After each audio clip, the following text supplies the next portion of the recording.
Me dijo que acaba de venir de Nepal y que había pasado oro de contrabando, que era pan comido y que debería probarlo. Cargar con 25 kilos de oro es mucho más fácil hacerlo cuando sientes la adrenalina en tu cuerpo. Íbamos deprisa y superanimados por la emoción de estar en presencia de unos gángsters de verdad con pistolas. Al recordarlo, creo que ellos sabían de sobra dónde íbamos a acabar. Iban a sacrificarnos.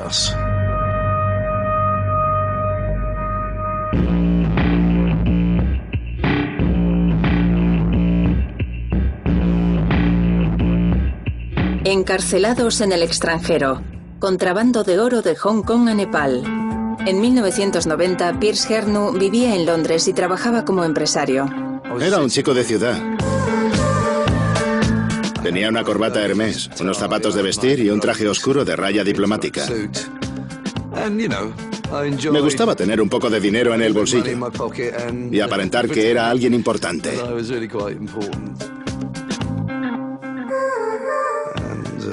Era un urbanita, pero debido al entorno laboral, sufría mucho estrés.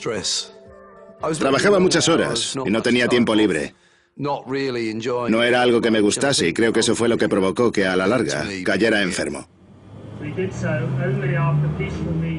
Prácticamente me pasé un año tumbado en el sofá de mi madre, sufriendo una depresión de caballo.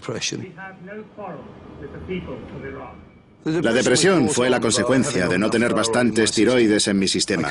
No podía ni decir una sola frase, pero sí que podía caminar. Ese fue el punto más bajo de toda mi vida.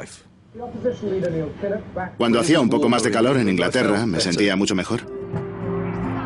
La tiroides produce calor corporal, y cuando estás en un clima cálido, tu deficiencia es mucho menor. Así que pensé que si me iba a un lugar con un clima más cálido, quizá me sintiera mejor. Y decidí irme de viaje. Quizá a Singapur, Malasia, y al final opté por Tailandia.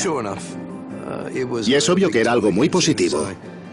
Tan pronto aterricé en ese clima mucho más cálido y un mundo mucho más libre, me sentí muchísimo mejor. Resultó ser un paso acertado. Podría vivir así el resto de mi vida. Era una existencia idílica. Vivía en una casa de madera en la playa, jugueteando entre las olas en la orilla del mar durante el día, comiendo deliciosos manjares y bebiendo bastante temprano. También intentaba ligarme a las turistas más guapas. Durante esos 3 meses, mi vida era puro hedonismo. A veces volvía solo a casa, y otras no. Pero vivía una vida de juerga continua.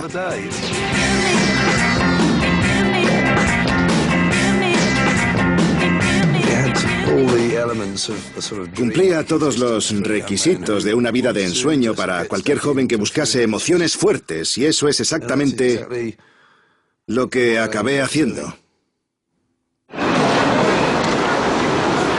Tras haber estado viajando 6 meses por el sudeste asiático, Piers fue a Hong Kong a buscar trabajo. Hong Kong fue un shock cultural por la cantidad de gente que hay en un mismo edificio. Me había acostumbrado a tener mucho espacio y a la belleza, y ahora de repente había mucho bullicio. ¿Qué tal estás, tío? Una cama libre para mí. Hola, ¿qué tal? Bien, me llamo Oz. En el albergue conocí a un tipo que se llamaba Oz. Llegó una semana después y más o menos me hice cargo de él. Parecía un poco inocentón en cuanto a la bebida y a la diversión, y yo simplemente le enseñé cómo pasárselo bien.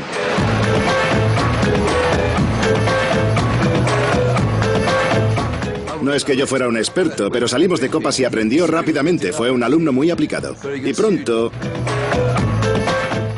hicimos buenas migas. Nuestros recursos eran cada vez más limitados. Había malgastado casi todo mi dinero básicamente en alcohol. Estaba bastante claro que necesitaba trabajar si quería quedarme y no estaba dispuesto a volver a casa. Hola, tío, ¿cómo te va? ¿Quieres hacerme un favor? Te traeré una birra. Red se alojó entonces en el albergue. Organizaba tours guiados para turistas alemanas, ya que hablaba alemán aunque era americano. Ese tipo era muy pequeño, casi como un enano. Tenías que haber visto a su esposa, parecía de la NBA. Medía más de 2 metros, era gigantesca. Desde el principio no es que fuera un tipo que me cayera bien, era bastante escandaloso. Literalmente un chillón. Sí, a eso mismo me refiero. Era un fanfarrón, y a mí esa clase de tíos no me caen bien. Pero poco a poco empezamos a hablar, y después me comentó que lo de guía turístico no era su única fuente de ingresos. ¿Queréis conseguir un poco de dinero? Si queréis ganaros un pastón, tenéis que meteros en el oro. ¿Oro? ¿Meternos dónde? Nos confesó que había introducido oro en Nepal, y eso parecía algo extraordinario. ¿Cómo coño lo haces? Lo único que tenéis que hacer es subiros el oro al avión, quedaros una semana en Katmandú, echar un vistazo por las montañas y volver de regreso el lunes. ¿Katmandú? Un lugar exótico, son buena gente y simpáticos. Nos comentó que iba a volverlo a hacer, y que había sitio para más gente si queríamos ir con él. Los tipos en los aeropuertos, los agentes de aduanas y todos esos, están todos implicados. No se salva ninguno. Parecía aterrador. Se trataba de gente a quien no conocía, en países que tampoco conocía. La cosa podría salir mal, y no es que yo estuviera en una situación desesperada. Vale, tío. O lo tomas o lo dejas. Lo dejo, gracias. ¿Y tú qué haces, Oz? Creo que lo he pensado y... no. Vale, tíos. No voy a obligaros.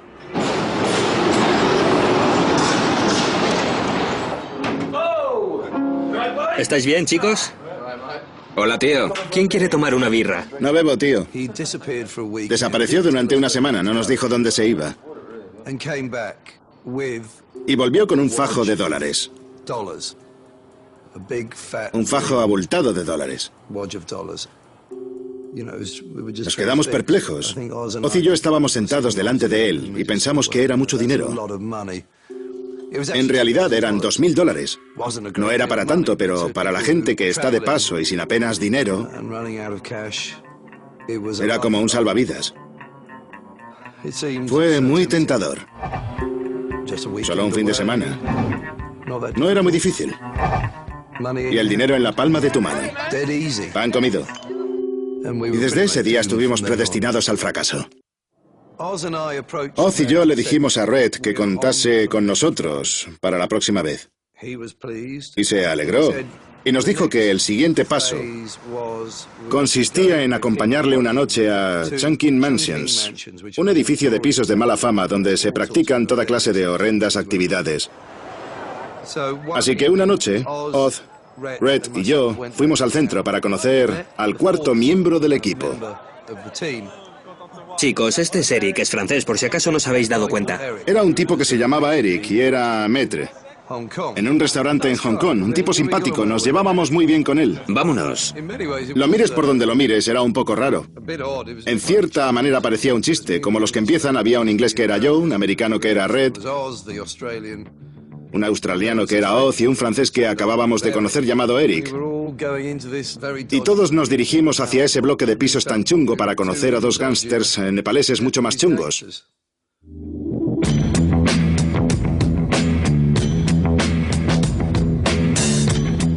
Era bastante emocionante porque había oído hablar de ese lugar, pero nunca había estado allí y tenía fama de ser un centro de prostitución y contrabando. Allí se podían alquilar habitaciones por hora y era el lugar donde se pactaban toda clase de chanchullos. Con total discreción.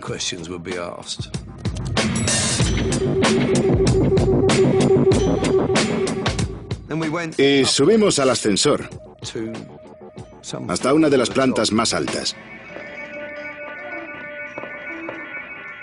para vernos con dos tipos nepaleses que nos estaban esperando.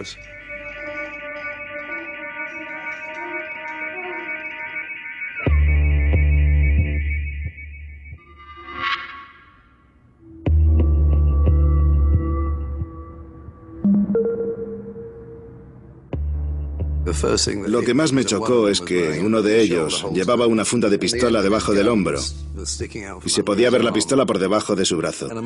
Y debo admitir que se me encogió el estómago.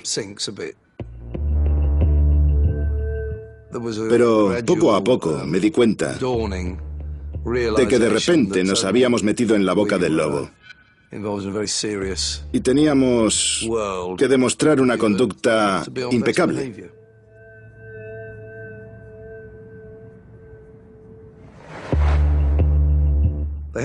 Tenían un chaleco vaquero con varios bolsillos que contenían oro por un valor de $400.000 y querían comprobar si éramos lo bastante fuertes físicamente para coger el chaleco y ponérnoslo.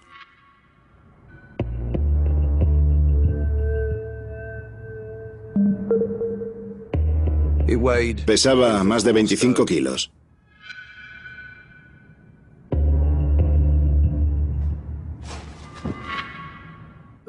Está claro que de repente pasas de 70 kilos a 95 kilos y pesaba mucho. Te pesaban los pies. En cierta manera parecíamos Robocop al caminar llevando eso encima, porque de repente pesas 25 kilos más. Todos queríamos demostrarles que éramos capaces de ello, que podíamos hacerlo sin problemas.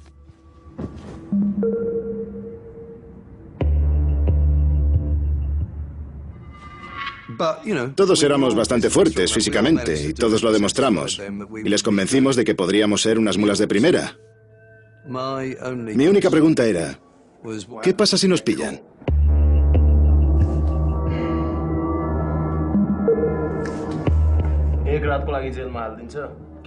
No pasará nada. No pasará nada, tío. Os enviarán a casa deportados, una noche en la cárcel, eso es todo.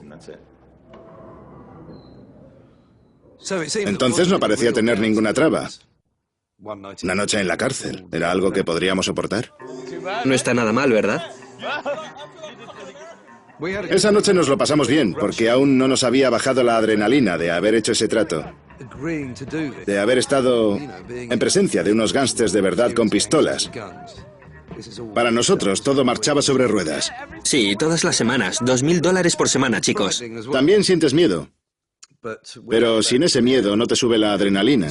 Así que todo forma parte de esta aventura que cada vez era más emocionante.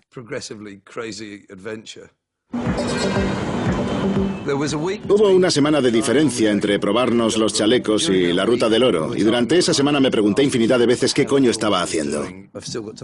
Aún podía echarme atrás y ser un poco más sensato. Y al final fue un sí rotundo. No fue por el dinero,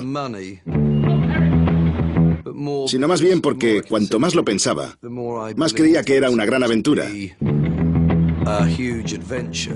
Y quería demostrar que podía hacer algo tan estúpido y peligroso como eso.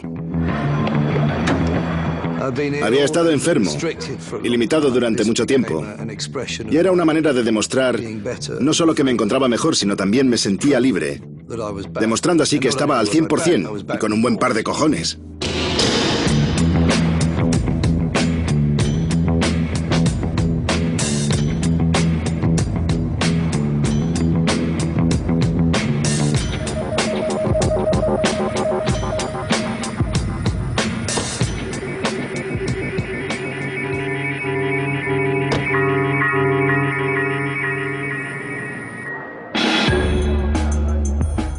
El plan consistía en llegar al aeropuerto, facturar, ir a la sala de preembarque, y allí nos encontraríamos con alguien que nos daría el oro en los aseos. Al llegar este momento, nos pusimos muy nerviosos. Había mucha tensión. Estábamos allí sentados esperando, pensando, ¿dónde está ese tipo? El primer grupo de personas de nuestro avión ya habían sido trasladados en autobús y habían pasado por la pista hasta llegar al avión, y ese tipo aún no había dado señales de vida. Pensaba, ¿qué coño está pasando aquí?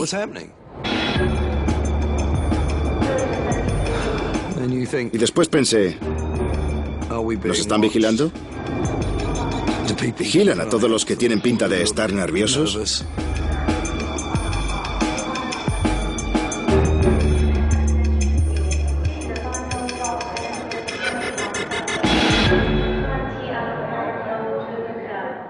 Y al final apareció en el último momento. Primero Eric le siguió al aseo, y después fuimos uno tras otro.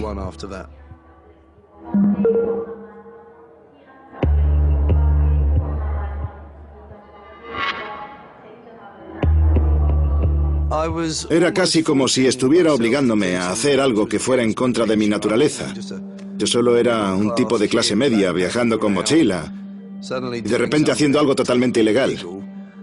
Y probablemente era lo más ilegal que había hecho en toda mi vida.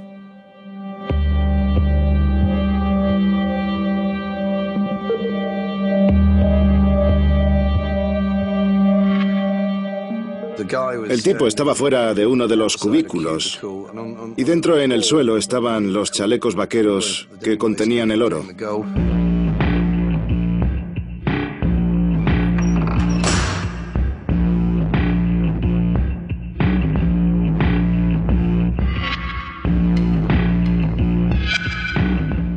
Teníamos que llevar puesta una chaqueta y una camisa para ocultar lo que llevábamos debajo.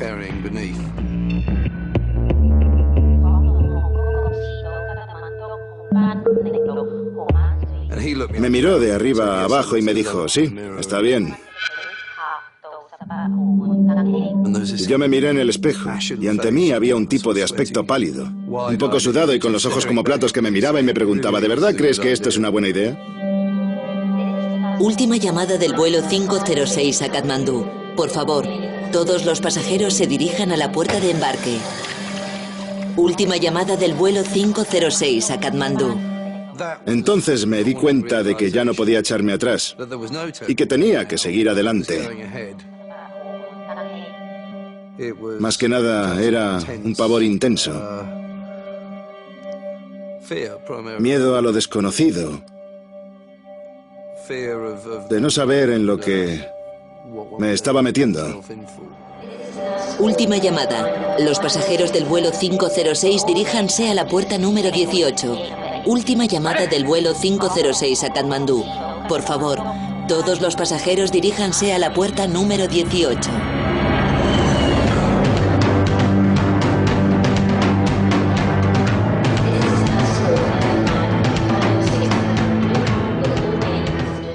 No queríamos llamar la atención, pero fuimos los últimos pasajeros en subir al avión, retrasando a todo el mundo, incluso el despegue del vuelo. Cargar con 25 kilos de oro es mucho más fácil cuando te sube la adrenalina y, por lo tanto, eres mucho más fuerte de lo que en realidad eres.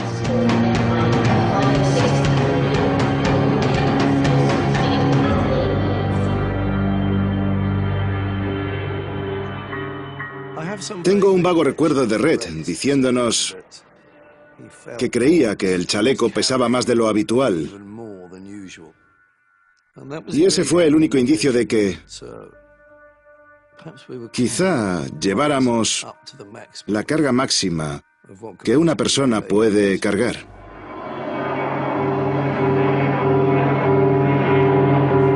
Pierce, Oz, Eric y Red llevaban 112 kilos de oro con un valor de 1,6 millones de dólares.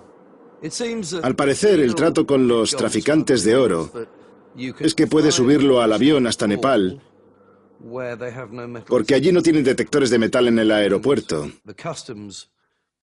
Y los agentes de aduanas en Nepal fueron sobornados para permitirnos que pasáramos sin problemas.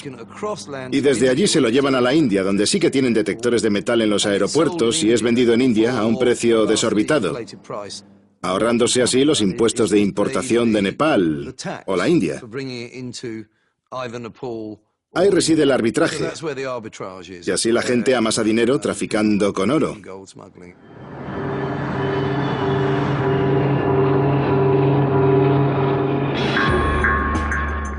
Al bajar del avión hace un calor horrible.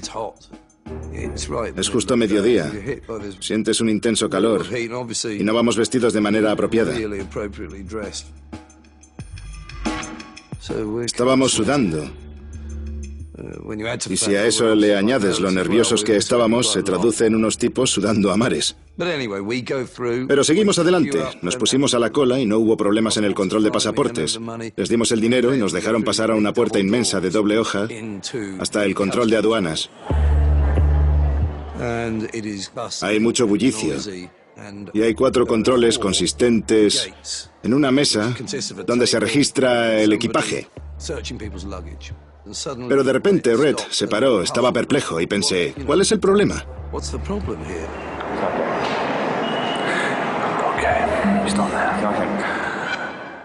El problema era que le habían dicho que pasara por el control número 4. Pero el tipo que siempre está allí, el tipo que estaba a cargo del puesto de control número 4 no estaba, y en su lugar había una mujer vestida con un sari azul. No he tenido ningún problema las veces que lo he hecho. Lo he hecho 3 o 4 veces y siempre ha estado ahí el mismo tipo. Toda la culpa es tuya, gilipollas. No te obligué a que pasaras el oro, querías el dinero. Cállate, no menciones el dinero. Fueron 3 o 4 minutos, pero duraron toda una eternidad, durante los cuales intentamos parecer serenos, tranquilos, sin movernos y sin llamar demasiado la atención. A la vez que hablábamos entre nosotros y nos preguntábamos, ¿qué vamos a hacer? No podemos quedarnos aquí. Red, ¿cuál es el puto trato? No sé cuál es el puto trato. Y al final... Maldito puñado de gilipollas. Miramos a la mujer con el sari morado y ella se percató de que estábamos pasando un mal trago y ella ha hecho una señal. ¿Qué significa eso? ¿Lo sabes? ¿Y yo qué coño voy a saber? El vestido, el sari. No tengo ninguna puñetera buena idea. No es mi idea. Esto es una mierda. Si no tienes una idea mejor, entonces ¿por qué no cierras el pico?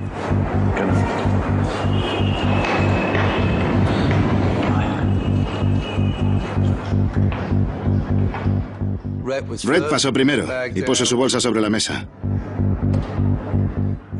Le dio las gracias. Y después fue el turno de Oz.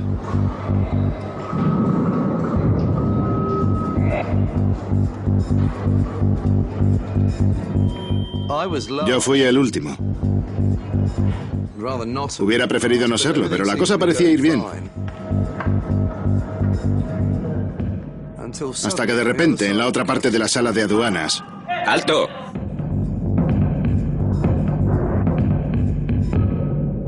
En ese momento no me dio tiempo a pensar nada.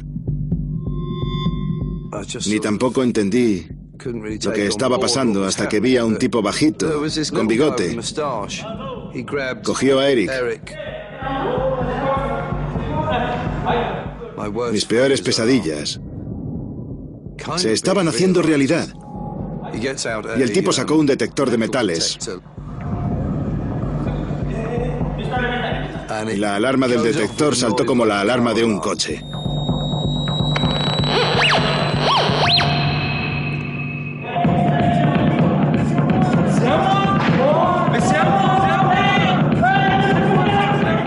Usted, venga aquí.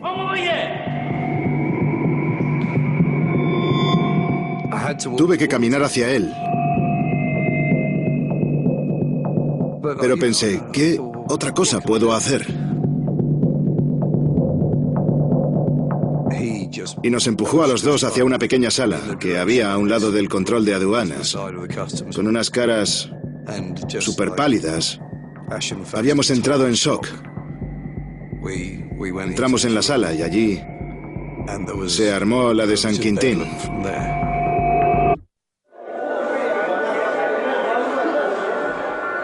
Mientras Eric y yo estábamos sentados en esa sala, Oz y Red habían pasado el control de aduanas y estaban en el otro lado, esperando a que saliéramos. Ya que estás aquí, podías probarlo. Sí, tío, lo probaré, pero ¿tienen...?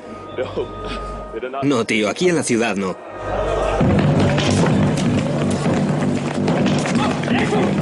¡Soltadme! Vale, basta.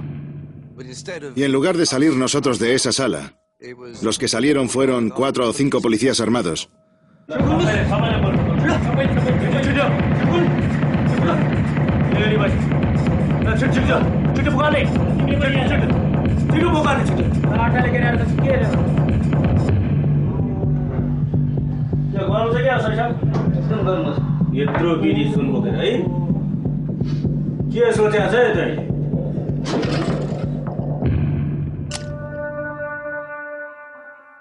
Y mientras se disponían a rajar el chaleco, en ese preciso instante me sentí fatal y de repente pensé, espera un momento. Espero que sea oro lo que llevamos en el chaleco y que no haya un par de paquetes de heroína también. Y me di cuenta de lo estúpido que había sido. Echando la vista atrás, me doy cuenta de que fui un gran estúpido.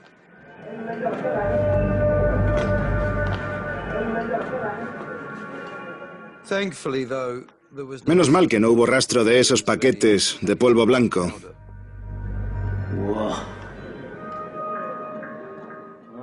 Nunca hasta entonces habíamos visto el oro. Únicamente habíamos sentido su peso.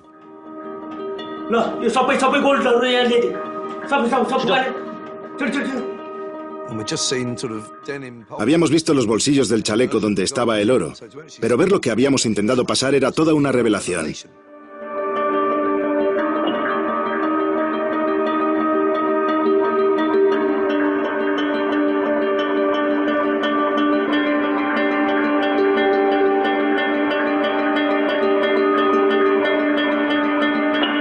No solo para nosotros, sino también para los agentes de aduanas que estaban reunidos en torno al oro. Posteriormente supimos que fue la cantidad más alta de oro en toda la historia de contrabando de oro en Nepal. Y obviamente estaban bastante sorprendidos por la cantidad que nos habíamos atrevido a pasar clandestinamente en su país. Trajeron unos formularios que estaban escritos en nepalés y que querían que firmásemos.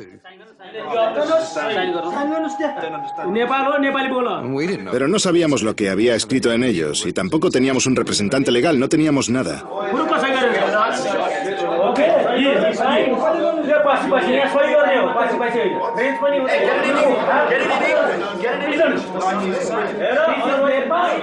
No voy a firmar nada. Pero con tanta gente gritándote enfadados, obligándote a coger un bolígrafo. No quieres causar más problemas innecesarios, pero tampoco quieres echar tu vida por la borda. Al final todos firmamos porque no queríamos causar demasiados problemas.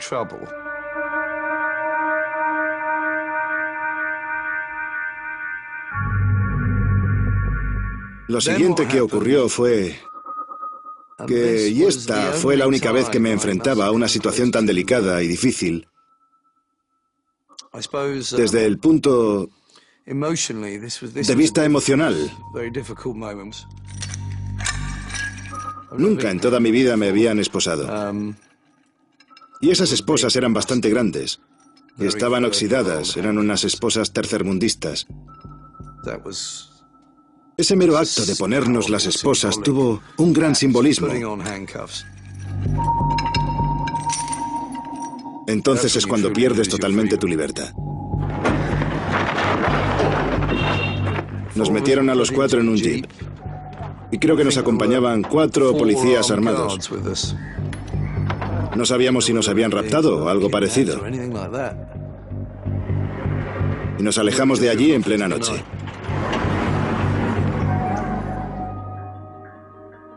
Estaba oscuro y no podíamos ver el país donde habíamos aterrizado. Al final, el vehículo se detuvo delante de una especie de muro y nos empujaron a los 4 por un hueco que había en ese muro. Estábamos en la cárcel. Nos dimos cuenta de que nos habían metido en la cárcel y estaba oscuro, pero podíamos ver filas de hombres tumbados en el suelo, durmiendo por todas partes. Creíamos que nos iban a dejar en una especie de sitio de espera antes de echarnos del país al día siguiente. Eso era lo que esperábamos.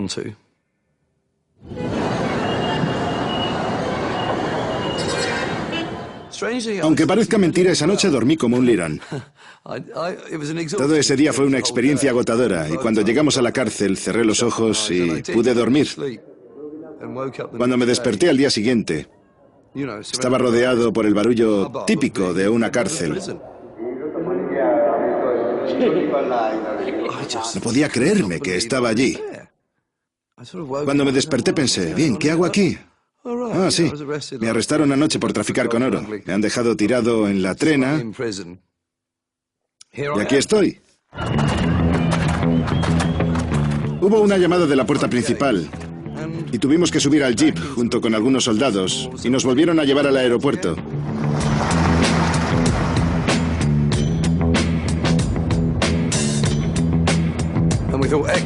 Creíamos que eran noticias excelentes, sí, una pequeña estancia en la cárcel. Habían confiscado el oro y ya estaban contentos. Seguramente iban a meternos en el primer vuelo que saliera. Largaos de aquí, imbéciles, en el primer vuelo a casa. Pero cuando llegamos al aeropuerto nos llevaron a un edificio dentro del recinto. Había una señal que decía Tribunal de Aduanas. Y finalmente resultó que todos aquellos que son pillados traficando en cualquier aeropuerto nepalés son juzgados en el Tribunal de Aduanas. Pero después resultó que ese Tribunal de Aduanas es simplemente una oficina. Una oficina de 3 al cuarto, bastante pequeña y con un poco de papeleo. El juez en realidad era el jefe de aduanas, que era el tipo que nos había arrestado la noche anterior. Y pensamos que todo era una broma pesada, porque yo esperaba que, si íbamos a ir a juicio, entonces esperaba que me llevaran a un lugar que se pareciera a un tribunal, ante alguien que pareciera un juez. No supimos cómo reaccionar. Estábamos solos en la otra punta del mundo, donde nos gritaba el tipo que nos había arrestado y que a su vez era nuestro juez. Y ese era un sistema judicial que desconocía por completo.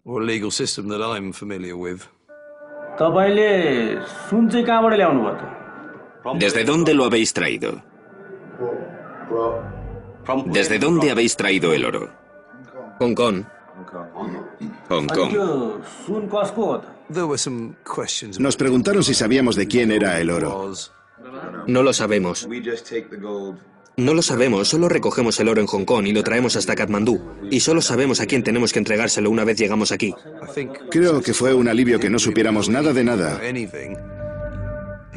Y enseguida nos dijo que nos condenaba a 4 años de prisión. ¿4 años? Sí, ¿En una prisión en Nepal? sí. ¿No van a deportarnos? Llevabais encima 112 kilos de oro. Si queréis marcharos, tendréis que pagar el precio de 112 kilos de oro. A menos que pudiéramos pagar la multa por el mismo valor del oro confiscado, no saldríamos de allí. Como no llevábamos $1.600.000 encima, era poco probable que nos dejaran marchar. Nos quedamos atónitos, helados, y en cierta manera no dábamos crédito a lo que nos había dicho. A continuación nos llevaron de vuelta a la cárcel para cumplir nuestra sentencia.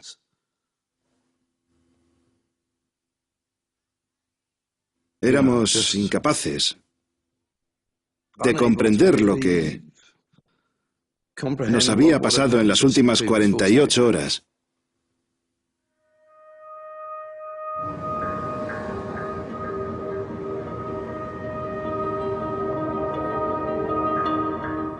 Me preguntaba por qué había salido mal el plan, por qué esta vez no había salido igual de bien que las otras veces.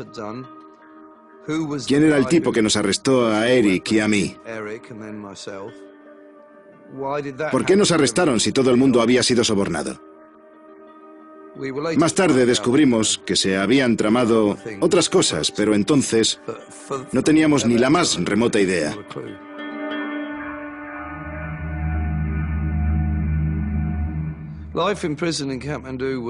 La vida en una cárcel en Katmandú era un espanto. No sabíamos qué tipo de violación encontraríamos. Era una cárcel con todo un repertorio de criminales, desde asesinos hasta pederastas, violadores y drogadictos. Durante los primeros días me presentaron al único blanco que había en la prisión. Parecía un tipo bastante extraordinario. Parecía como una especie de mago de otro siglo. Y hablaba en clave. Básicamente decía cosas incoherentes.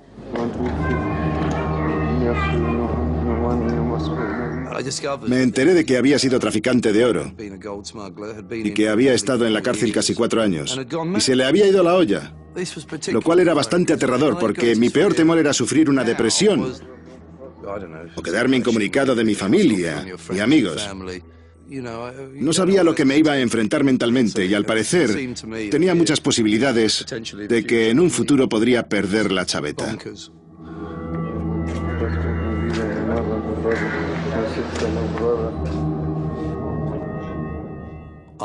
Redacté una carta muy difícil para mi madre,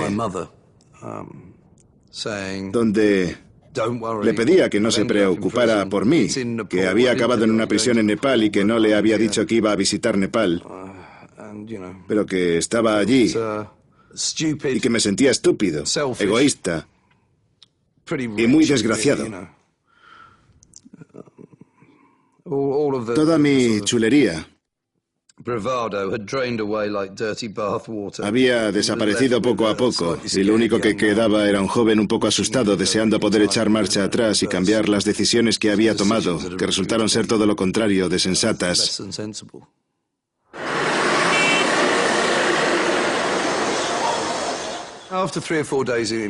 Al cabo de 3 o 4 días de estar en la cárcel recibimos la visita de un americano que quería hablar con Red y que se llamaba Ian, y era un tipo que Red había conocido en anteriores ocasiones. ¿Cómo te va, tío? ¿Cómo te va, tío?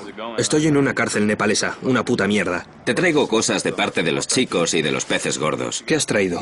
Trabajaba para los gángsters nepaleses y había traído comida, unas sábanas, y su mensaje básicamente era que en Nepal todo es posible, sabían con quién hablar y sobornarían a unas cuantas personas.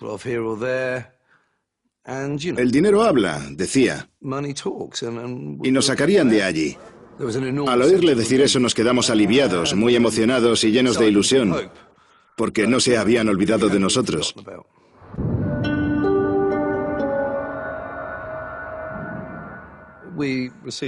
Recibíamos visitas regulares de Ian cada 7 o 10 días, con más dinero y comida. Continuaba prometiéndonos que nuestra salida estaba a la vuelta de la esquina, y seguíamos esperando ilusionados hasta que, al final, las semanas se convirtieron en meses. Y entonces, al cabo de 3 meses, no apareció para la visita que tenía prevista. Y nadie nos visitó desde entonces. Uno de nuestros amigos en la cárcel, un tipo nepalés que era traficante de plata, nos explicó cómo funcionaba el sistema nepalés. Si estás en la cárcel... Sí.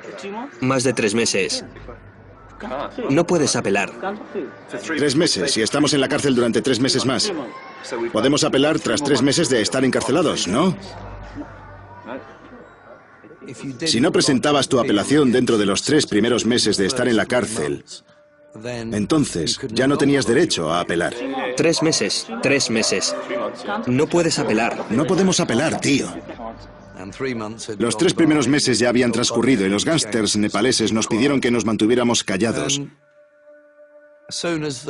y que después de los 3 primeros meses nos sacarían de allí. Así que nos habían dejado sin ninguna posibilidad de salir. Ahora estaba claro que esos tipos nos la iban a jugar desde el principio. Y ahora teníamos que buscar otros medios para salir de allí sin tener que quedarnos encerrados 4 años. Al tener que enfrentarse a 3 años y medio de cárcel, Pierce pidió ayuda a un familiar suyo. El tío Tony no era en realidad mi tío. Era un primo segundo, pero para mí era como si fuera mi tío. También estaba al corriente de que mi tío había trabajado en las Fuerzas Aéreas Británicas con una destacada carrera y que después pasó a participar en misiones secretas, y a mis ojos era más bien como James Bond. Era como un héroe para mí. Recibí una llamada de la puerta principal, donde me esperaba Tony. Llevaba puesta una chaqueta Barbour verde, la misma que solía llevar en su granja. Fue un momento conmovedor porque de repente un miembro de mi familia había ido hasta allí para intentar sacarme a mí y a mis amigos. Tony había hecho sus propias indagaciones y sabíamos que una vez al año, por el cumpleaños del rey, este por compasión otorga un indulto a ciertas personas. Tony nos proporcionó papel para redactar una carta a Su Majestad en la que le pedíamos que nos liberara por su cumpleaños. Sabemos que somos culpables, pero estamos arrepentidos y queremos regresar a casa.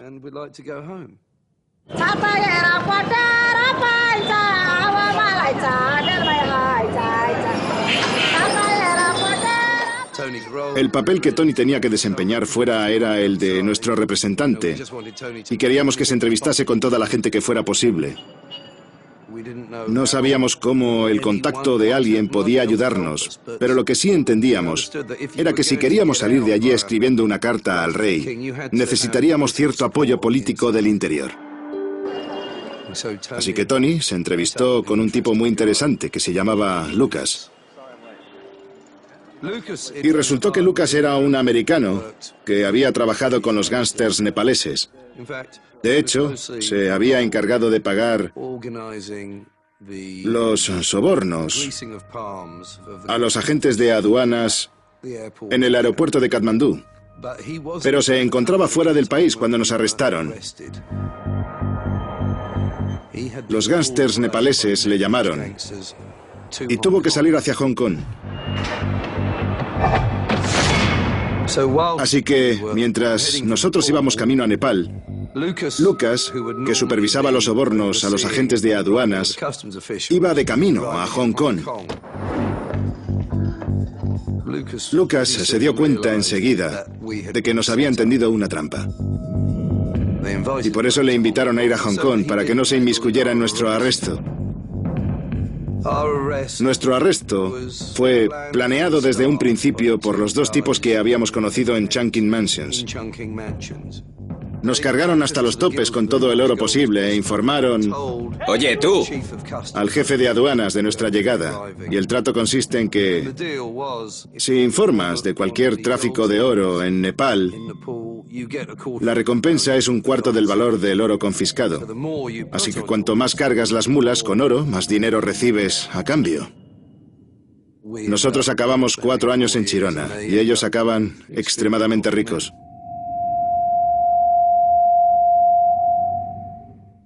Nos sentimos impotentes cuando nos dimos cuenta de que habíamos caído en su trampa, pero a la vez también estábamos ilusionados, porque de repente nuestras posibilidades de salir de allí aumentaron de forma significativa.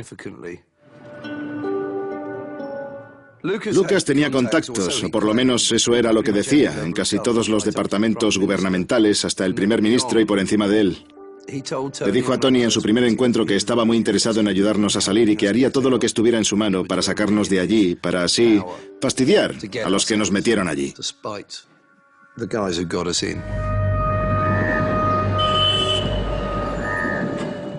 Era el 17 de diciembre y recuerdo oír gritar en inglés en la puerta principal. Era la vicecónsul de la embajada inglesa. Y nos dijo, no sabía ni cómo, ni por qué, pero que había venido para decirnos que había sido informada esa misma mañana de que iban a ponernos en libertad el día del cumpleaños del rey, el 29 de diciembre. Y... no sé, era algo extraordinario. Un sentimiento increíble. Y entonces tuve la gratificante tarea de regresar a la celda y reunirme con Oz, Eric y Rhett para decirles que iban a liberarnos. Nos vamos a casa.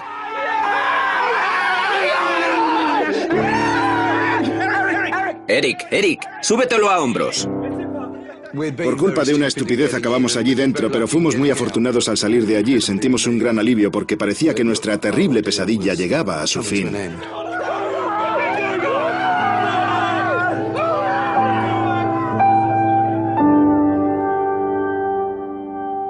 Pierce y sus amigos fueron liberados tras haber cumplido 8 meses en prisión.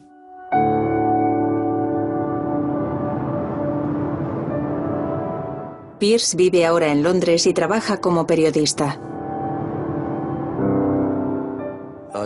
Fui en busca de aventura. Pero mi plan de demostrarme a mí mismo de lo que era capaz no podía haber acabado peor. Sigo soñando. Y en mis sueños intento pasar algo de contrabando, pero siempre fracaso en el intento y acabo en la cárcel. Y allí cuento los días. No es que sea un sueño agradable. No quiero volver a experimentar la sensación que se siente al pasar algo de contrabando, ni pienso intentarlo otra vez.